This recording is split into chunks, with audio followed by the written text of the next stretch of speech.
Hello friends, வணக்கம். நான் இன்னைக்கு சொல்ல போகிற கதை ஒரு க்யூட் ஆட்டுக்குட்டியோடைய கதை. ஒரு விவசாயி நிறைய ஆடுகள் வளர்த்துக்கிட்டு இருந்தார். அவர் டெய்லி அந்த ஆடுங்கள் எல்லாம் புல் மேயறதுக்காக அழைச்சிட்டு போயிட்டு திருப்பி கொண்டு வந்து தன்னோட வீட்டில் சேர்த்துருவார். இப்படி தான் டெய்லி போயிட்டுருப்பார்.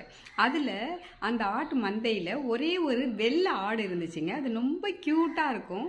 அதுக்கு கொம்பு வேற முளைச்சிருந்துச்சு. அதனால் மற்ற ஆடுங்கள்லாம் நீ அழகாக இருக்க அப்படின்னு சொன்னதும் இதுக்கு என்ன ஆயிடுச்சு, நம்ம அழகாக இருக்கோம், நம்ம கொம்பெல்லாம் அழகாக இருக்குது அப்படின்னு சொல்லிட்டு எல்லார்கிட்டையும் அது கொம்பை காட்டி காட்டி பெருமையாக பேசிகிட்டே இருக்கும்.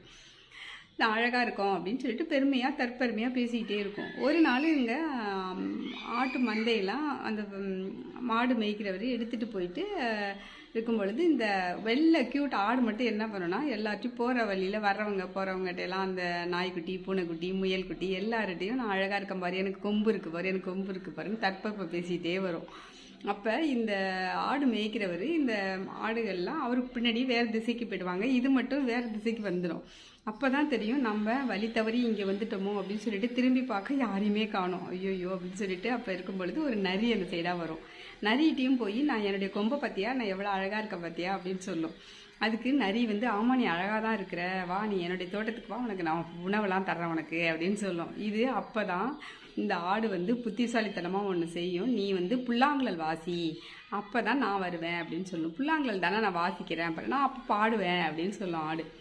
ஓகேன்னு அதுக்கு ஒத்துக்கும். அப்படின்னு நரி புல்லாங்குழல் வாசிக்கும். புல்லாங்குழல் வாசிக்கும் பொழுது இந்த ஆட்டுக்குட்டி என்ன பண்ணுன்னா, காப்பாற்றுங்க காப்பாற்றுங்கன்னு பாட்டு பாடுறேன்னு சொல்லிட்டு வேகமாக கத்தும் பொழுது அந்த ஆடு மேய்க்கிறவர் இருக்காருல்ல, அவர் காதில் விழுந்துட்டு ஐயோ இது ஆபத்தில் இருக்குன்னு சொல்லிட்டு இது கத்துற சத்தத்தை கேட்டுட்டு இந்த திசையை நோக்கி வந்துடுவாங்க. அப்போ நரி இந்த ஆடு மேய்க்கிறவர் இந்த ஆடுங்கள்லாம் பார்த்துட்டு சரி நம்ம இதுக்கு மேலே இங்கே இருந்தால் சரி வராதுன்னு சொல்லிட்டு ஓடிடும். அப்போ தான் இந்த ஆட்டுக்குட்டிக்கு தெரியும் நாம் வந்த வேலையை விட்டுட்டு நம்மளுடைய அழகை பற்றியோ நம்ம பெருமையாக பேசிகிட்டு இருந்துருக்குறோம் அப்படிங்கிறத உணரும்.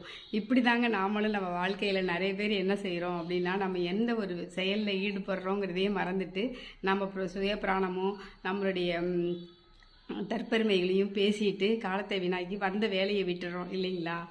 இந்த கதை உங்களுக்கும் பிடிச்சிருக்குன்னு நினைக்கிறேன். நன்றி, வணக்கம்.